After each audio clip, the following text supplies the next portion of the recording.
afternoon, and welcome to Rubbin Minds. My name is Isabella Adediji. Now, it's the month of December, and growing up, December means different things for different people. For the majority of Nigerians, it's a time of merriment, festivity.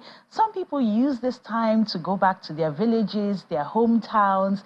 It's a time of celebration, giving to the poor. And for those who follow the Christian faith, it's a time to celebrate the birth of Jesus Christ. And weather-wise, things get cool and dusty with harmattan. Now, the reality today is that prices of food are at an all-time high due to rising inflation. It has also affected transportation costs. And a lot of people are thinking, is it worth going back home? And for those that do want to go back home, they have security challenges to think about. Now, when it comes to the weather, maybe it's climate change, but it's still very hot in Lagos, and you'll still see some showers of rain in December. What is happening? Nigerians are asking, where is this renewed hope? Now, to discuss several stories from the past week, including the December period, I'm joined by Okenna Nebedum, an attorney. Welcome to Rubbin Minds. Thanks for having me. Next to him is a public analyst in the person of Adetoun Adebogun. Thank you for having me. Welcome. And joining us virtually, we have the founder, Policy Shapers, Ebenezer Wikina. Hello, Ebenezer. Welcome to Rubbin Minds. Ebenezer, can you hear me? Okay, we'll come back to you. Now, I'd like to start the conversation by asking, how's this December for you, and what are your plans in light of the economic realities? I'll start with you, Okenna. Okay, the month of December, like I said, is the last month using the calendar we use, and some people also look at it as a charity month. They look at it as the month of giving, and for the Christian faith, they look at it as the commemoration of the birth of Jesus Christ. And it comes with a lot of excitement, giving, like I said, and also traveling. So people leave the cities and go to the hinterlands to reunite with their loved ones. So, Okenna, are you going to be doing any of this? And I know that the price of rice is debatable, but it's almost at 50,000 naira. So how does that impact the merriment, the giving, the sharing of arms? How is that affecting you? Definitely, for example, typically I would say for our group in church, we bought some last week. The party is ongoing in church as I left this evening. And we couldn't buy the number of bags we wanted to because we planned with 50,000, but it increased much more than that. And then the money has to be, allocated to something else. You don't just have to eat the rice alone. There are other condiments that go with it. And for other people who are going to travel, there's these speculations that price for making travels are going to increase. The queues are coming back to the petrol stations. And we are witnessing also the scarcity of the naira. Those who patronize those POS people, they have also recognized that the cost of withdrawals has also increased. People spend more time in the ATMs and without seeing cash. Okay. So a lot of the challenges are just coming up, and people are, I don't know, I don't want to say, I don't want to make a personal observation, but the general air out there is, where is the hope? Where is the hope? Let alone what about you, Adetoun? Well, I'll take a few points from what you said, but I would actually emphasize more on survival during this time. Of course, you know that the season, as you mentioned, comes with a lot of giving. And I think you are not just thinking about yourself or your family. Now you want to extend that love to other families. But how do you cope? How do you survive, even as a family, as an individual, with what you have? And because the purchasing power has really gone up, especially with the fuel issue we are dealing with the high prices of food items in the markets and all that. But I feel that this is actually supposed to be a season where we should have excess, we should have abundance to share with other people. But we are not seeing that. And that also shows you that even the environment. I was walking around, I think last week, and I noticed that, usually around October, you have Christmas songs here and there. You even feel the celebration mood. But I found out that it has not been like that. Very, very tense situation. In fact, if you are walking and you are not very careful, you might step on someone and, the anger will just come out. And you'll be wondering what is actually going on. And just as you mentioned, where is the hope? How do we survive from this time, even before we get to the crossover of 2024? Okay. I'll now move to Ebenezer Wikina. Can you hear me, Ebenezer? Ebenezer? Okay, we'll come back to Ebenezer. Now, some critics are saying that it is too early to start judging the president, to start judging this administration. It's barely 7 months. They need more time. Do you agree with this? Do you believe that 7 months is too early to start seeing this renewed hope? I'll start with you, Okinna. No, if we do a dash, it's just 100 meters dash. Someone would have won a gold medal. So 6 months is way too much even. From day one, if it doesn't matter, this president wouldn't have, like he said, he exercised courage. Subsidy is gone without considering the consequences. And we faced the consequences starting from the Eagle Square. Some of my friends who traveled to Abuja for on the mandate we must stand. Some of them traveled on chartered vehicles, chartered buses, but they couldn't come back on the same chartered. Some of them couldn't even have their allowances, the second tranche paid, and all those. So you see, consequences kept on coming from time to time. And even up to yesterday, we had one of the political figures who celebrated his 61st birthday yesterday. You can imagine the waste. You can imagine the fanfare. You can imagine the gargantuan budget that would have gone into such spending. And you ask yourself, when Nigerians are entering into poverty day after day, minute after minute, and you can show that level of ostentatious show of wealth, what are we talking about?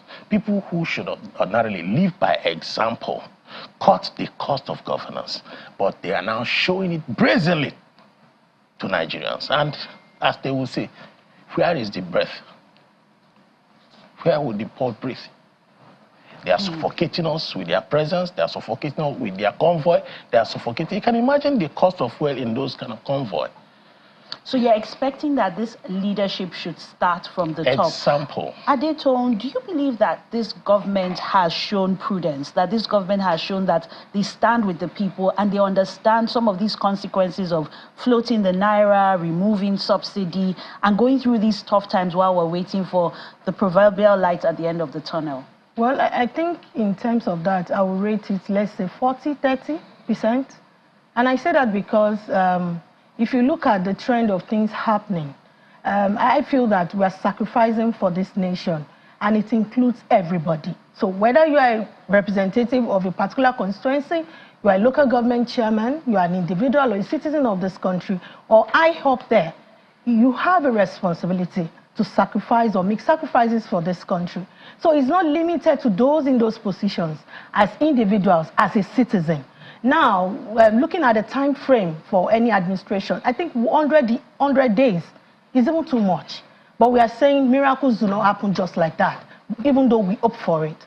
But now, the issue is, how do our political office holders, appointed or elected, how do they set examples in their lifestyle, in the course of administration in government? Are they willing to make those sacrifices?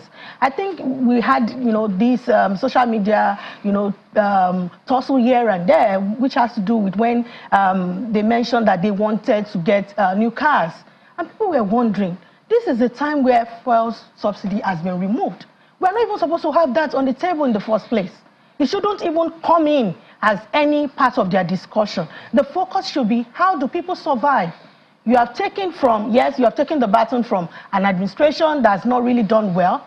It is expected. There are a lot of expectations that this administration should do better or even do more. Now, when you now see a lot of exuberance, you see wastage, appropriation of funds to particular places. I am always particular about those in the rural areas. We're even talking about urban areas now. Let's go back to the rural areas. You will see what people are going through. in terms of the scarcity of currency that we had, and even the food prices. Even those in the farms, they are not really comfortable. So there's a lot of pressure in the air. Absolutely. A lot of pressure. I want us to move the conversation. You know, earlier on I said this time people want to go to their villages, their hometown, go and reunite with family, but we're looking at increased cost of transportation as a result of the removal of subsidy. And for some, it's just a security issue. They're afraid of kidnappers. And this takes me to what we read in the news about the Kaduna bombing, and the defense chief is begging that was a mistake. So does it mean that if I'm at the right place at the wrong time, I could end up a casualty? Is an apology enough? Yes, we want the security issues to be addressed, but at this point, should we even have such casualties? And what are the legal implications of this? I would like to hear from you, Okenna. Legal implications? First, everywhere in football, they will call it an own goal. And some people can refer to it also as, they call it friendly fire, or in their military language, fratricide. It's a fratricidal incident. I expect that the court martials would, do what they're supposed to do. But before waiting for them, a group of lawyers have taken the army to court. The army was also had news that the Air Force warned the army against the incident. And you would want to ask yourself, Kaduna again. Kaduna of all places. Do you know how many military formations that are in Kaduna? Or defense apparatus that are in Kaduna? In fact, Kaduna is the most militarized city in Nigeria. So why is such a mistake happening? I wouldn't know. I wouldn't know. The vice president himself said it, that some politically exposed persons are very, very sympathetic to the terrorists. But I think if he can say that, then he knows more. And if he knows more, then he should take responsibility. Part of why it is so, and you are still the vice president, and you don't know what to do. Except the President of the Federal Republic of Nigeria, you are the next in command. And if you know that much, why tell us? So if the management of information. What do we do with it? Yes, and what next? Nigerians are asking, okay, there's an apology. Are you excusing yourself? Blood after blood in Kaduna. We have left Benue, the food basket. You are talking about food scarcity and stuff. If people don't go to farm, where do you harvest? You don't see anything to harvest, and that is what is happening to us right now. And then with the food importation, the dollar keeps rising. Exactly. So where will you even find the dollars to be able to import food? Now, I'd like you to weigh in on that. And also, we're looking at the conversation on still spending on the economy and going after people. Like the EFCC has come out to say they will go after those keeping looted funds abroad. This administration in 7 months, by their body language and their actions, have they shown that they are ready to really prosecute corruption and financial crimes? I don't see that. If you look at in recent past, we've had issues of embezzlement to some extent, and then we've had 1 or 2 cases like that. I've not actually seen anyone come out to say, oh, this person has actually been persecuted for these crimes. And you know the kind of policy we operate in Nigeria, it's always so funny to me. When in other crimes, we're supposed to at least look at what they do and pick out. But in Nigeria, a thief is just walking around and nobody's doing anything. In fact, he or she will be appointed or elected into positions to say, to come and govern. And so it's really pathetic that we run such a policy in Nigeria where we're talking about wastage. We're talking about people who are actually depriving some people of benefiting from the dividend of democracy. Now, what are we supposed to do? We are supposed to show them that there are laws in this country. It's not just written in black and white. We have the constitution that follows that if you are, allegedly found wanting in a particular area, you should pay for it. Face the consequences of that. But we don't see that. And everyone is still crying foul of, oh, there's no money in Nigeria. As a Nigerian, at some point, you will be disappointed yourself that, oh, with all the resources we have, What are we making use of these resources for? The only thing you hear is in other countries, they will tell you, oh, Nigerians, they have money. Because we see the appointed officers, we see the elected ones, we see their politicians. They come to our country and they live large. But when you hear about Nigeria, oh, we want to borrow so amount of money for this project, those projects are not even readily available. We don't see them. Infrastructural development here and there is not visible. What is the result of it? We've allowed corruption to eat deep into the society. And it seems even our politicians, when they get there, the first thing they think about is their pockets. They are not necessarily concerned about the people or the livelihood of Nigerians. So I think if we have to see things changing, let's redo the course of governance. Our politicians, let them show examples. We get some money from some particular people who have embezzled it. Let's appropriate those money in places where it will benefit the lives of the citizens. But we are not seeing that. And that's why even those in the rural areas, you know, they see a lot of things in the urban areas and they are wondering, why is development not coming to us? Where is that renewed hope? I'd like Okena to weigh in on that, because I know sometimes they'll say that the legal process takes time. We need to be patient. This is not military. This is not the military regime where you can just go after people and administer justice. Are we not seeing things move fast because of this, or is it because of the willpower to prosecute that is missing? There is something about the judiciary people don't understand. The judiciary on itself cannot institute an action. The judiciary acts on cases brought to it by people who should do so, who are licensed attorneys, you know, go to court. And then licensed attorneys by themselves also cannot bring some of those actions except one whose right has been threatened or has been infringed on, or who feels that there is something against which he is pursuing in court that he has to go for, because they call it ubi jus ubi remedium. Where there is right, where there is a wrong, there is a remedy. Again, apart from individuals, there are institutions established by government. Let us talk about the EFCC. Let us talk about the ICPC and the rest of them. There are revelations. You know, they will always get us washed every morning with front page news. I said to myself, if I were a journalist, in the midst of every scarcity in this country, there's never scarcity of front page news. Because the news will keep breaking one after the other before you can fly one. And then another one happens, so you now begin to choose which one do you now fly first. So what flies in Nigeria every day is either corruption, bombing, or road accident. And how will you rate this government's response to the corruption issue? To the corruption issue, they've not even started. You know why? I tell you something, corruption is not necessarily the embezzlement of funds. Corruption starts from the kind of people you appoint to offices. We were saying that the previous leader under the APC spent 8 years trying to, colorize the Nigerian civil service or even governance in Nigeria to a particular tribe. Little had he left office, then we started seeing this present regime, the present president, behaving as though Lagos has relocated to Abuja. And it looks as though the appointees of the president presently... Doesn't the federal charter address that? Federal character. Federal character. Which federal character? Which federal character? When you see, it looks as though that those are the boys who has been waiting for opportunity. There's always a cliche that goes on in Nigeria that says those who are waiting to loot are greater in number than those who are looting at the moment. And they wouldn't want the looting to stop.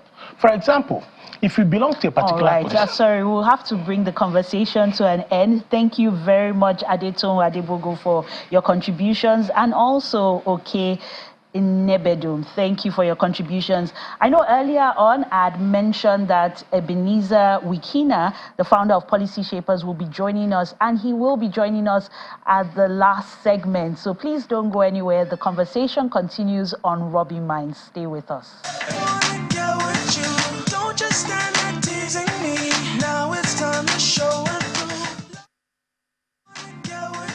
Welcome back to Rubbin Minds. Now, my next guest is an actress, a producer, an entertainer. She has dominated Yoruba movies, English movies, streaming platforms. You can call her the box office queen, and arguably one of the highest paid, if not the highest paid actress in Nigeria. It's a pleasure to have Toyin Abraham on Rubbin Minds. Welcome. Thank you so much.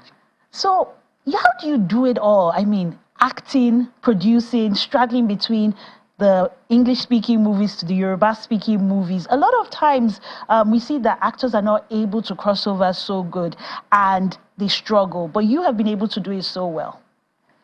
I'm just gonna say it's God and hard work, and it's just God and hard work and determination. Once you're determined, then you're good to go. God and hard work. Now, in terms of doing the hard work, how important was it to know the right people, to be in a setting, maybe caucus, to catch the eye of a producer, even down to complexion? Do all those things play a role? Or if I'm hardworking and God-fearing, then I can be guaranteed a good career in Nollywood? No, I think a lot of things, like I usually say, what works for me might not work for other person. So I think humility, hard work, support. When you support people, when you push the job that you're in, is very good. I think one of the things that works for me is because a lot of movies that a lot of people think I am the owner of the film. I'm actually not the producer. They're actually not my movie. But once I'm in a movie, I'll make sure I do the movie like mine. I'll advertise, I'll push the movie like it's mine. So a lot of movie, Elevator Baby is actually not my movie. Prophetess is actually not my movie. I wrote down quite a numbers of movies. They're not my movies. But the thing about music is once I'm in a movie, I'll put all my mind in it because I want the producer, I want the owner of the movie to make money. I want the person to be happy. I want the person to be successful. So I push it. So it's one of the things that has worked for me. And I would say hard work. I would say humility, and I would say I hardly stress people on set. You know, all these things together, obviously you always be producer's delight. You will always be their delight. So. Okay, now you're an actress, you're also a producer. Which do you prefer to do these days? Because sometimes once people go into producing, they stop the acting, but we still see you acting and producing. I think both, but like this year, I told my manager, I said, I really don't want to be really acting like before. So just this year, I did just 3 movies. My movie, there's this Bolanle Osipita's movie, and then Muiwa Demole's movie. That's just it for this year. Because I want to start bringing up new faces. I want to start, because I feel I'm not getting younger. So I'm trying to bring new faces. But when I see roles, when I see scripts that I really love, I love this character. And sometimes the producer would just come and meet me. There's nobody that can take this thing. Like, you know, Muiwa was like, Muiwa was like, Toyin, please, you need, because it's an emotional role. So I need you in this. I need you. So I'm like, okay, let me do it. So that's what I'm in for now. So not that I'll just keep doing every script, no. Just few, if it's important, if I read it, if I like it, then obviously if the producer is on my neck, then I'll do it.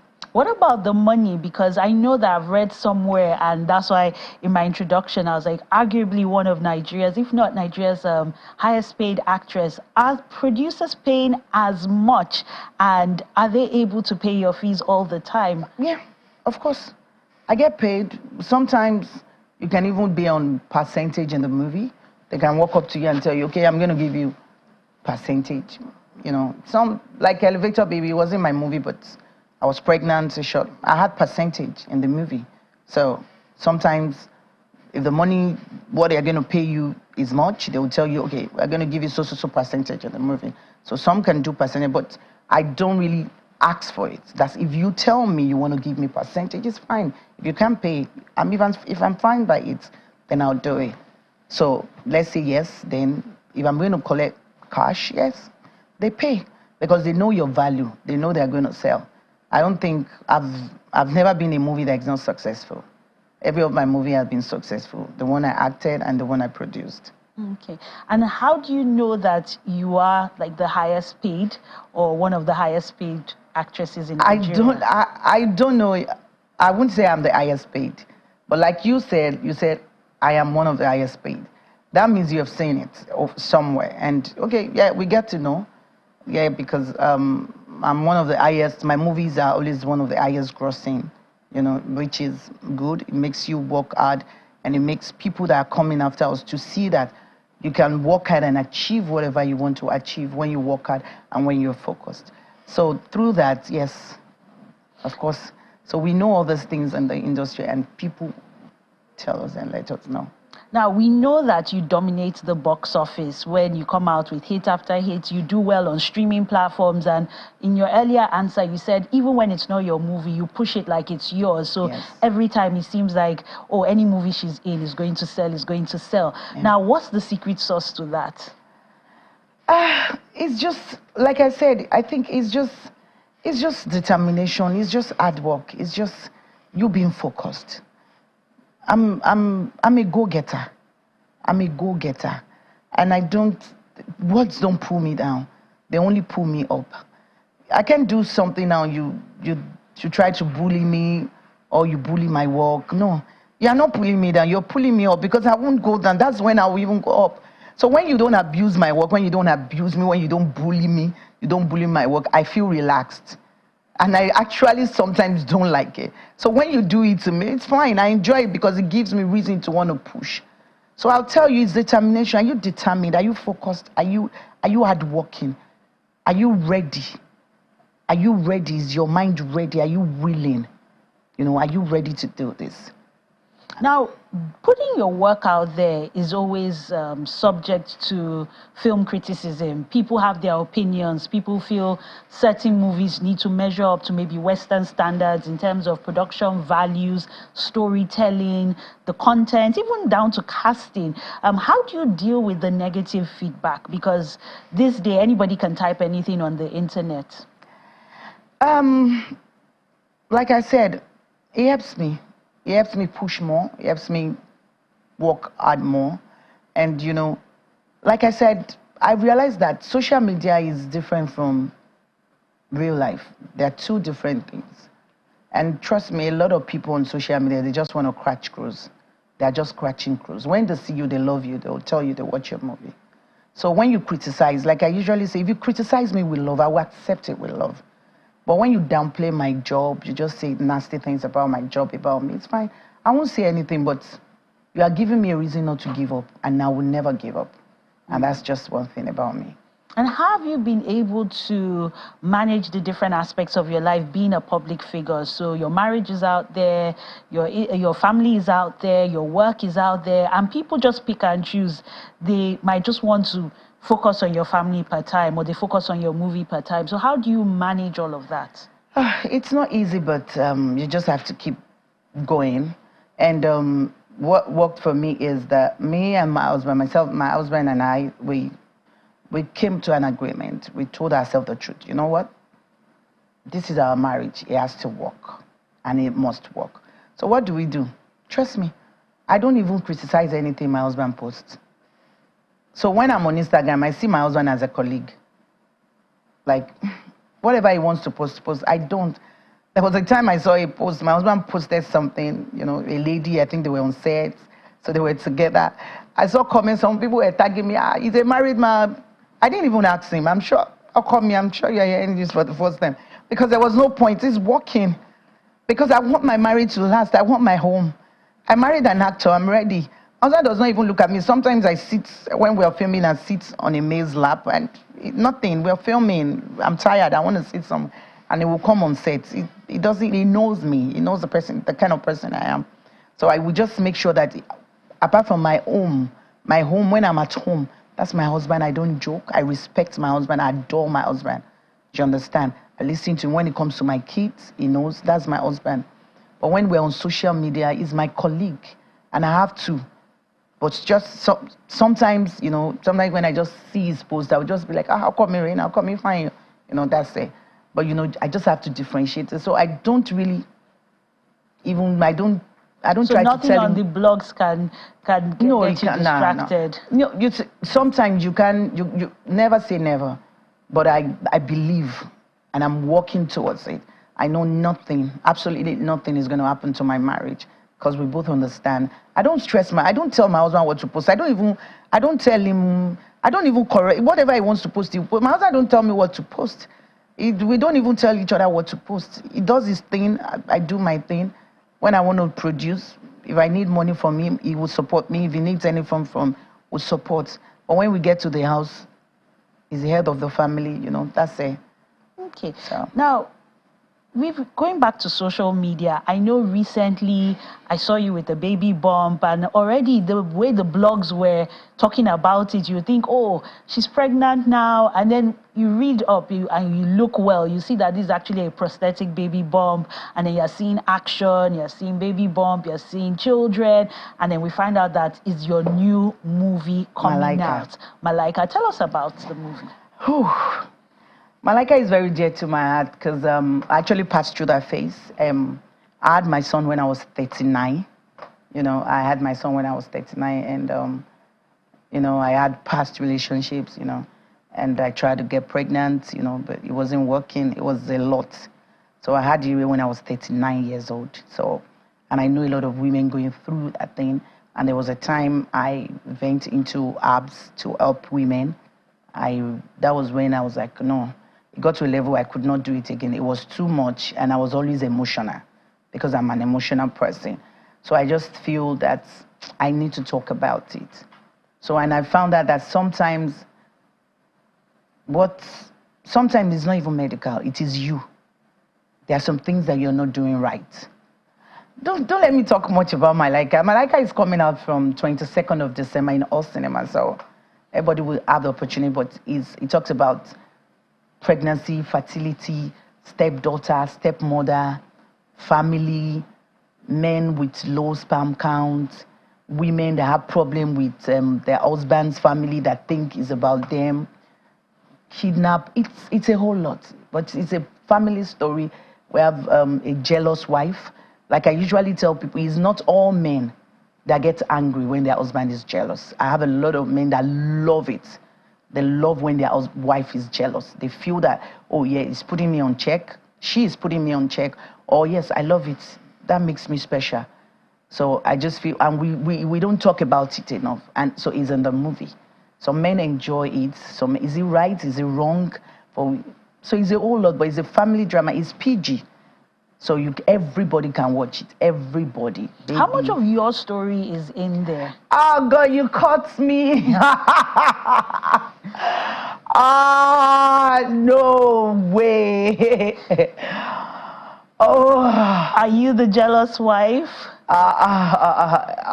No way. Okay. Malaika, a little bit of my life story.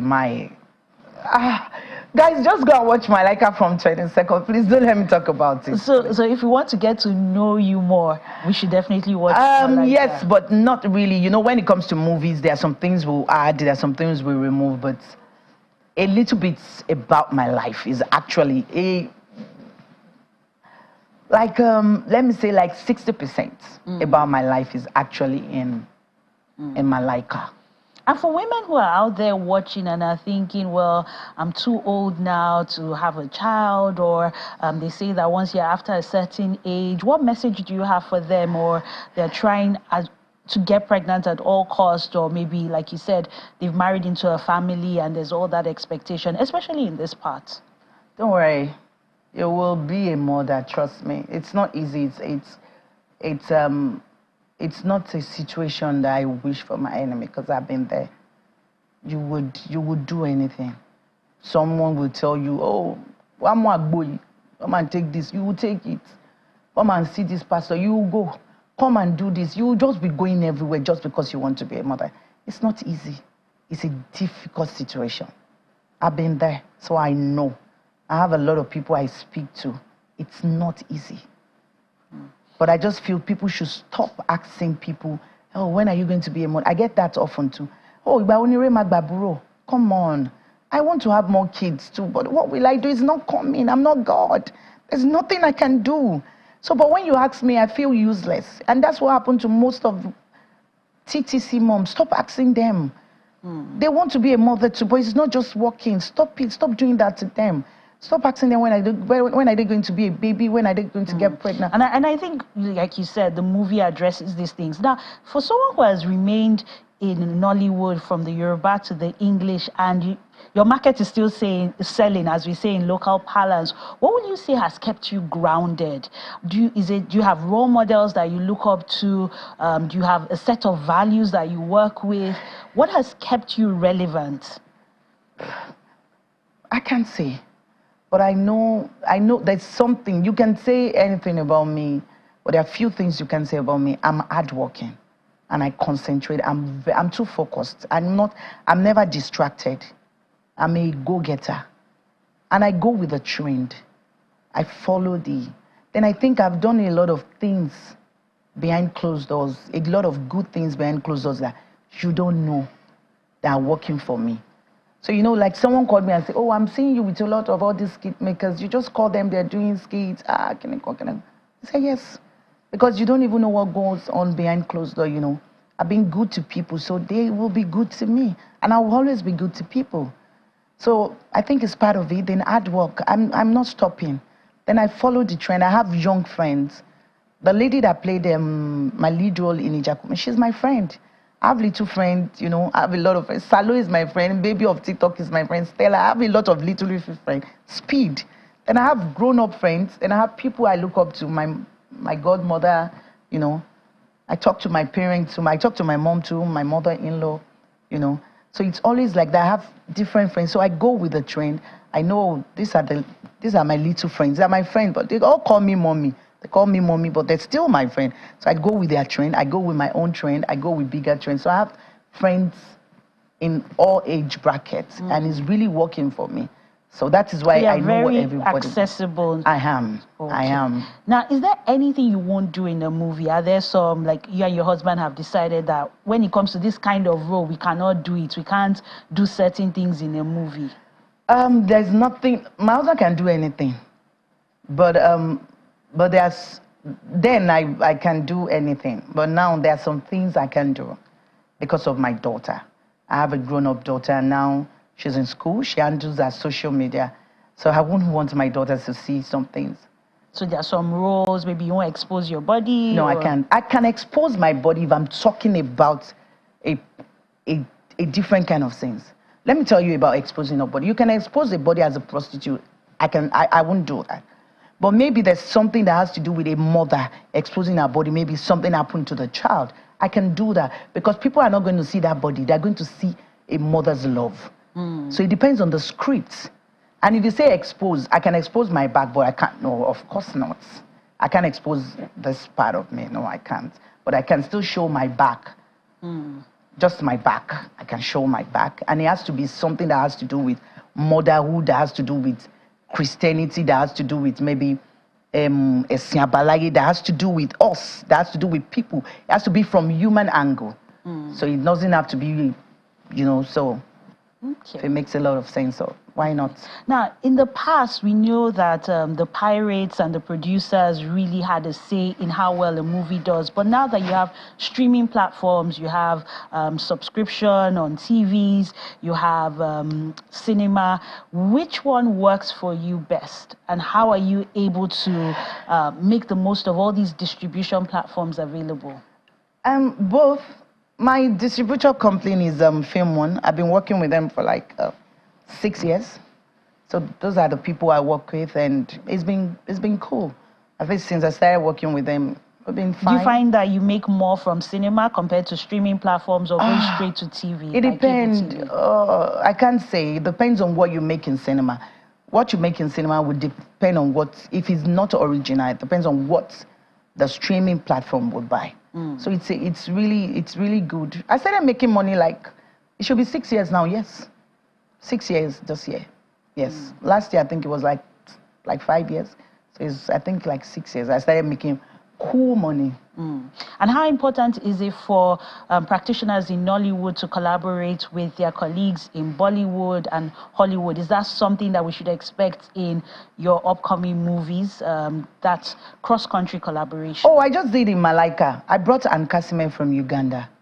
And that's, this is the first time she's going to be in a Nigerian movie, and that's the first time I think this year was the first time coming to Nigeria. I think she told me that was the first time, and Casimir was that was the first time she came to Nigeria.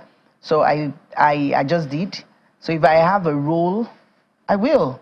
I will bring the person. I've been talking to Aunt Casimir for like 3-4 years. We've been friends. We met on social media, and I felt like, oh, because I love her skits, and I think I want a character who has, well, I like a skit. I like the character she plays, but I want it in a serious way. So that's why I had to bring her, and she delivered, and she didn't stress me. She's a wonderful person. She is a one.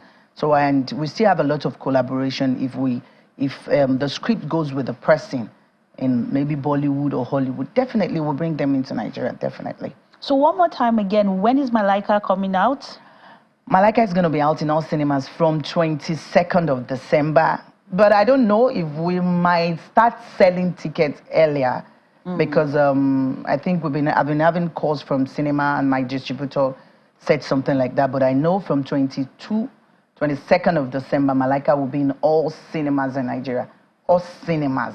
Any actresses or actors we should look out for apart from the one you mentioned from Uganda? New faces? Toyin Abraham, I'm there.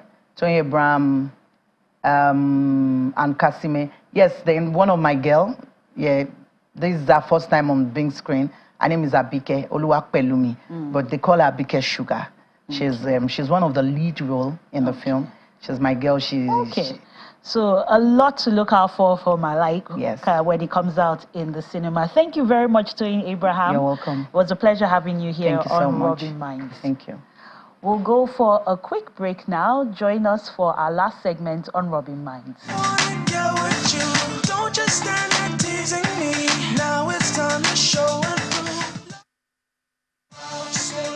Welcome back to Rubbin Minds. Now, when the Naira was floated and subsidy was removed, fuel subsidy, a lot of expectation was in the air that it will attract foreign direct investment in Nigeria. But recently, we've seen 2 multinational companies in Nigeria announce their plans to exit the country and become an import-only business. We're talking about consumer products as well as pharmaceutical products.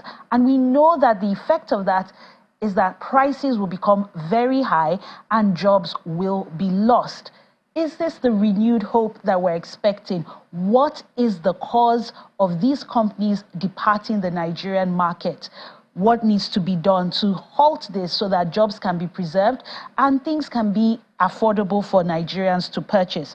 I have with me, as earlier announced, the founder of Policy Shapers in the person of Ebenezer Wikina, joining us on Rubbin Minds. Ebenezer, welcome to Rubbin Minds. Thank you for having me. Ebenezer, did it come as a shock and a surprise to you when a pharmaceutical company and an FMCG company announced their plans to leave Nigeria and become an import-only business? Was this shocking to you? It was. I mean, especially the most recent one with Procter & Gamble, and just knowing how huge their workforce is in Nigeria, right? It came as a huge shock to me. And I think it sort of raises a lot of questions about how much work are we doing. The president mentioned that one of the reasons for the entourage, the president's team, was that most of the ministers were going to go look for investments, right? But how much work are we doing to even keep the investment that we have currently, in the country? Because if you have people who have already set up businesses, multinationals who are here in the country, losing hope and leaving the country, how then do you convince, new businesses and new organizations to come down and invest in the country if we can't even hold the ones that are here? So yeah, it did come to me as a huge shock. And I think that economy is really going to suffer from these exits.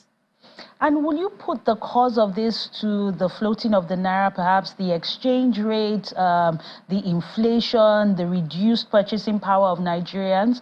What is the cause of this? Because to be able to address the solution or to come up with a solution, we need to know why these companies are leaving and if we should expect more companies to leave in the coming months. Yeah, no, I think you've listed some of the reasons. I think it's a combination of several factors. I don't think it's just one factor. I think it's the inflation that is rising, the challenges with the exchange rates. One of the reasons that the companies officially stated was that they don't think that Nigeria looks investor friendly anymore. So again, if you want to go back to look at things like insecurity for companies who need raw materials within the country, especially those who work in agriculture, there's a challenge of being able to even farm and get all of those produces. There's also the support of, like, the low support from the local market. So most of the organizations like GSK has had to source a lot of raw materials from out of the country. So we don't have like smaller businesses to support them and provide some of this raw materials that they will use to make their finished product. So you have a combination of all of these factors. And, I mean, you can pray and hope that you don't have more businesses leaving. But I think that, the government needs to see this as a huge sign, as a sign that there's a need to urgently address, the issues with our currency. I mean, in 2024 budget, we pegged the naira at 700 and something, only to hear a few days later that now it's at 900 and something at the official rate. So I think that, we can't afford to just see this as another thing happening. It's a sign of a huge economic challenge. And I think if we handle this with kids' gloves, we could be heading ourselves for another recession. And, that would not be good because, again, we had the festive season. She just talked about the festivities and all of the issues with people trying to buy food and the cost of food. So, I mean, this is not the time to spend 15 billion naira on renovating a house or trying to fly with 500 plus people to Dubai for events. I think that the government needs to actually begin to react in a way that shows that they actually do care about the economy and actually are being prudent enough, to not splurge the country's resources. So what can the government be doing in the short term, from its body language to policies to quick wins to restore that investor confidence in Nigeria so that more companies don't leave?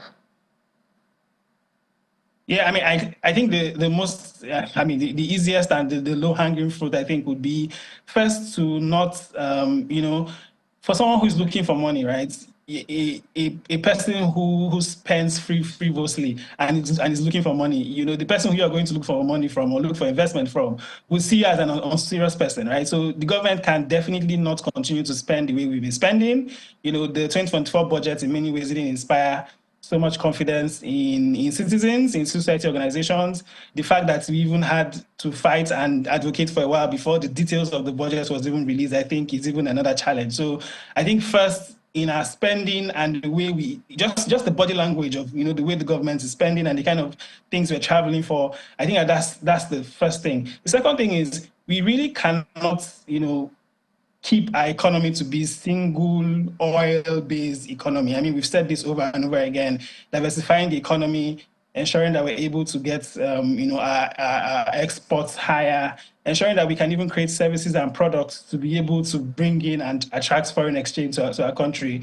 There's no other way. That's the only thing. That's what countries do. We need to be able to find things that other countries are going to need, other individuals are going to need, and find ways to convert our raw resources, to finished products that we can then sell for the world to buy. So how we can do that, I think, is what the government should be thinking of.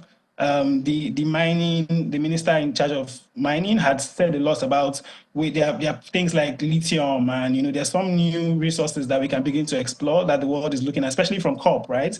We're talking about renewable energy. Lithium is a huge source and resource so we used need for to start batteries, looking and batteries inwards. will power lots moving forward, right? So I think just being able to think of how we can begin to explore these resources and boost local production. We consume more than we produce, but how do we begin to produce more? I think those are the very existential questions for the government to think about. A lot to think about and a lot to do in a very short time to restore that investor confidence. Thank you for your contributions on Rubbin Minds, Ebenezer Wikina. That's the founder of Policy Shapers. Thank you for being our guest on the show. Thank you for having me.